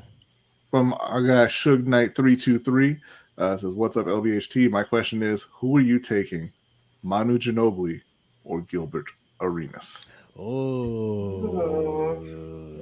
Now, I can give my take on this. If we're talking about one game, I'm going to take Gilbert Arenas because Gilbert Arenas can go off for 60, in a night, in his prime. He was. Yeah, we're talking about prime. Yeah. He's a flamethrower if you're talking about one game. If we're talking about, hey, I have a team and I'm going to sign one of these guys, it's Manu Ginobili every time. Yeah, give me Gilbert. I was a big Gilbert fan. He's Agent Zero in Washington. I'm taking Gilbert. Agent Zero rings. Yeah, that's true. He ain't had Tim Duncan on this team. Well, Manu Ginobili a Hall of Famer without Tim Duncan, though. Gilbert's going to be a Hall of Famer, too. He'll get in. Hall of Fame. Everybody goes to the Hall of Fame. Gilbert ain't going to the Hall of Fame. Gilbert got hurt too early. He's not going to go. He absolutely would have been, but I don't think he lasted long enough. Gilbert was so good. Yeah, he was. And I'm taking Gilbert just for the simple fact of him being a former Magic player.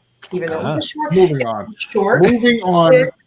It was a short stint, but I'm taking Gilbert. Moving on. Okay, all right. Before you do that, first of all, I got to change the background. All right. But listen, everybody that we read questions for, that submitted the questions, you get points. I know there's a lot of new people in here.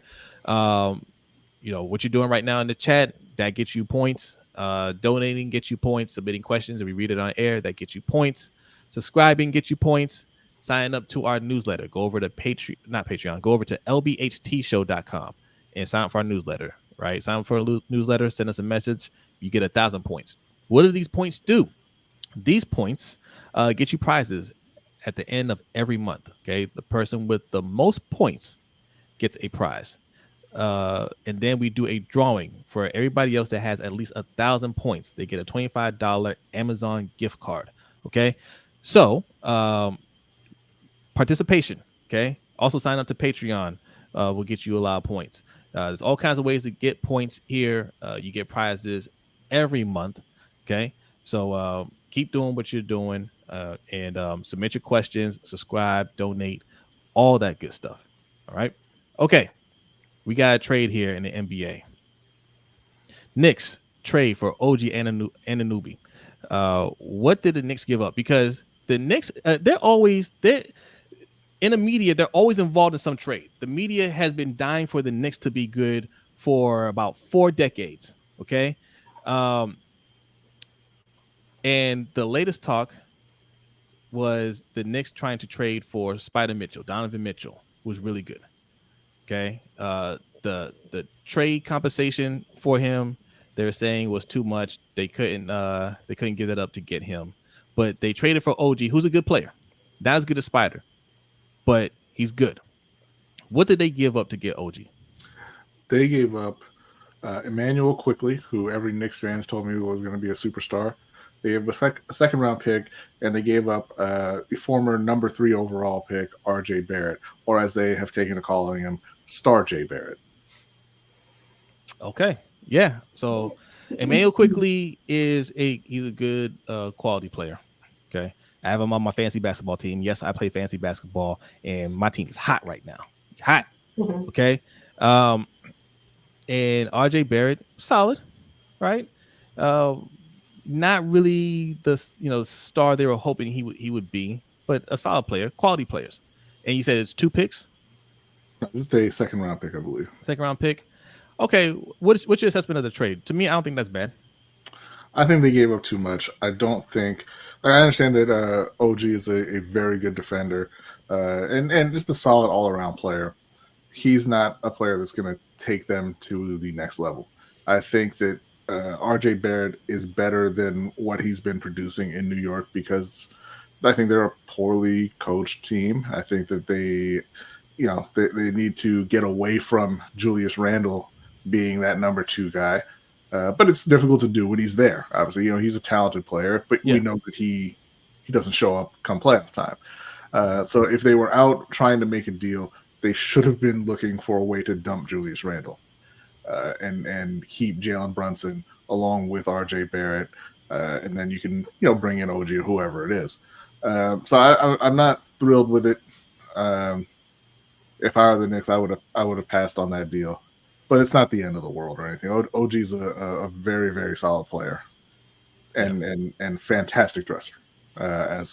His scarf game is impeccable. As Serge would attest. Okay, you said rapid fire. Did you want to add anything to this, Yolanda? No. Okay, all right. Rapid fire. What's next? Did we have a combat corner? I didn't do anything for. No, we did not. No combat corner. All right, we're gonna go to the picks because we are getting dangerously close to the 2 hours, and this is hashtag no 2 hours over here. So week 18 predictions. You guys know how it is. This will be rapid fire. If you want to follow along in the chat, type fast. All right, B. Let's go. Okay. Oh, okay. Give me 1 second. Pittsburgh at Baltimore with the Ravens essentially not playing in this game. I am still taking Baltimore. I think their backup will be able to handle Pittsburgh starters and hopefully knock them out of the playoffs. I'm taking Pittsburgh. I'm taking my Ravens. And I'm taking them by, I'll say score, 28-21 Ravens. Okay. I got Pittsburgh. It's gonna be like 17-13 or something like that. Yeah, I think it's a fairly low scoring affair. I'm gonna say Baltimore 20, Pittsburgh 10. Next up, we've got Houston at Indianapolis. CJ Stroud is back, and their fairy tale season is still rolling. I guess whatever. They've got a chance to still win the division. They need a Jacksonville loss, but I think Houston gets it done on the road. Yeah, I got Houston. Yeah, Houston. Okay. Next up, we got Cleveland at Cincinnati. I mean, I don't know. I don't know what Cincinnati's doing, but it ain't winning. So I'm taking the Browns, even without Joe Flacco. I got Cincinnati. It doesn't really matter for either team, but I'll pick Cincinnati. Cleveland. Okay, next up, we've got Minnesota at Detroit. I mentioned Josh Freeman from Minnesota and how awful he looked. Jaron Hall looked just as bad, taking Detroit all day. Yeah, I'm going with Detroit. Yeah, Detroit. Next up, Jacksonville at Tennessee. Unfortunately for Houston, I think that Jacksonville gets the win and locks up the division here. Yep, I agree. Jacksonville. So if they win, they're in? Jacksonville. They lock up. They win the division. Oh, yeah, I got Jacksonville. Okay. Next up, we've got the New York Jets at the New England Patriots in the. I mean, it's a weekly Who Cares Bowl at this point. I'm gonna take the Jets. I think just because of that defense. Yeah. I got New England. Yolanda said Jets. I said New England. Okay, next up, Atlanta at New Orleans. I'm picking with my heart here. I want the Falcons to win the division, so they're taking down the Saints. I got New Orleans. New Orleans. All right, next up, Tampa Bay at Carolina, continuing the trend of picking with my heart because Tampa Bay has to lose for Atlanta to win the division, so I'm picking the Panthers. I got Tampa Bay. I'm sorry. We don't need to go score on this. This is, No, we don't. Okay. I'm taking Tampa Bay. Rude. Chicago at Green Bay. I said on Steel Conspiracy, I'm really happy about this one because Aaron Rodgers is such a clown, and he made such a big deal about how he owns Chicago, and Chicago and Justin Fields are going to knock Green Bay out of the playoffs. Yeah, I got Green Bay, man. Yep, likewise. Jordan Love is playing good football right now. Denver at Las Vegas. All kinds of nonsense going on with the Broncos and that thug Sean Payton. So I'm going to take the Raiders at home. Yeah, I got the Raiders. Raiders. Next up, Philadelphia at the Giants. This one should be a Philadelphia win by about 25-30. So I'm going to take Philly by a last-second field goal. Man, I don't know what's what anymore. Like the Giants, they play tougher than they should. The Phillies playing like they don't remember how to play football. And it's in New York. I'm going for the upset. Give me the Giants. Philly. The Phillies are already in the playoffs. But they are still playing for the division. Yeah. Okay, I changed my pick. I'm going with Philly. This means something to them. Next up, we have Seattle at Arizona. Seattle, they've been struggling. Arizona, they're the Cardinals. I don't know. I'm leaning Seattle in this one. Seattle. I got Arizona. It's at home for them. Kansas City at the Chargers. They're going to be starting Yo Gabba Gabbert, but they are playing Easton Stick, so I'm taking the Chiefs still. Chiefs. Yeah, Chiefs. The LA Rams at the San Francisco 49ers. 49ers have locked up the 1 seed. I'm not sure who all is going to be resting, but I think Stafford takes them down, taking the Rams on the road. So Stafford, I don't believe, is playing. Oh, yeah. Carson Wentz. Carson Wentz. It's going to be an even bigger beatdown. Yeah, I'm taking the Rams. Yeah, I got the Rams. Dallas at Washington. Dallas by 1 billion. That's right. I'm going Washington. Upset City. Buffalo at Miami in the biggest and best game of the week.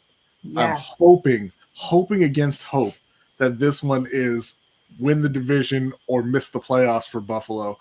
I'm taking Miami at home. Miami. They just got beat. They're coming back. Yeah, I got Miami. And that is it for week 18, the last week of the regular season. All right. Yes. Now we got just enough time to do trivia, and we're getting up out of here. All right. If you look, we still got 80 people in here at the end of the show. Yeah. Okay. Salute to you. And hit that like button on your way out. If you're new, hit the subscribe button. All right. We do this every Wednesday night, 7:15 p.m. Eastern time. And we follow it up with the Overtime Show, which you can find on our Patreon, patreon.com/LBHT Show. All right. For as little as $5 a month, you can sign up. We got $5 tier, $10 tier, $20 tier, even a $60 tier for you content creators out there. They all come with perks. So go over there and check it out. And also, if you're signed up for our patrons only over here, Rogue Pod, in Open Mic with OTR Mike, Ring Kings Podcast, those are our other channels, or our friends' channels. We all work as one unit. If you're subscribed to Patreon, any of those sites, any of our sites, send us a message. Let us know that you want to go. We'll put some posts, some community posts. Let us know that you want to go. We'll reserve a spot for you. Only 25 spots available. We're going to go to the Ravens Stadium, tour the stadium, and then go hang out afterwards. Get some lunch and some drinks. Just chill. All right. A little mini meet and greet, if you will. Okay. All right. B, trivia time, and we're getting up out of here. Okay, it's a real simple one this time. I'm going to ask the question, and then I'm going to spin for last month's gift card winner. And by the time the wheel is done spinning, your answers had better be in chat. Otherwise, no points for you. So with Lamar Jackson on the verge of winning his second MVP, the question is going to be, who is the youngest in NFL history to win multiple MVP awards, and how old were they when they did it? Now I'm going to spin for the Amazon gift card. All right. Get your Google hands ready. D-Weezy. D-Weezy. Congratulations there. Hit us up with your email, and we will go ahead and send that out. All right. We got some names in there, and we need the name and age. Are we giving bonus points for the age, or they just have to have both of those? It's pretty easy, so no bonus points this week. Okay, name and age. Name and age. Do you see the answers in there? I do. I see. Well, I mean, Jay, Cam didn't win 2 MVPs.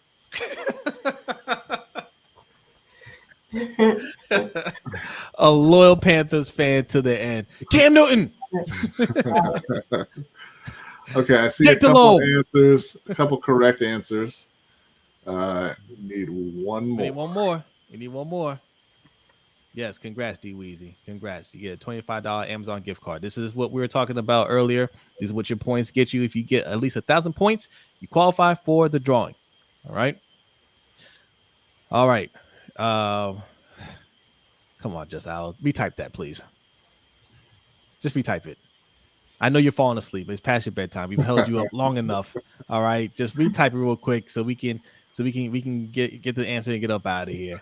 All right. What we doing coming up here as soon as just Allo corrects his misspelled typing, we are going to go to the overtime show. We'll be discussing the new Superman and his DCU friends, not DCEU, DCU friends, and those Florida State boys. They said football game. There's a football game today. Nah, I ain't feeling that. All right, the answer is Jim Brown, 22 years old. Oh my God, just Allo.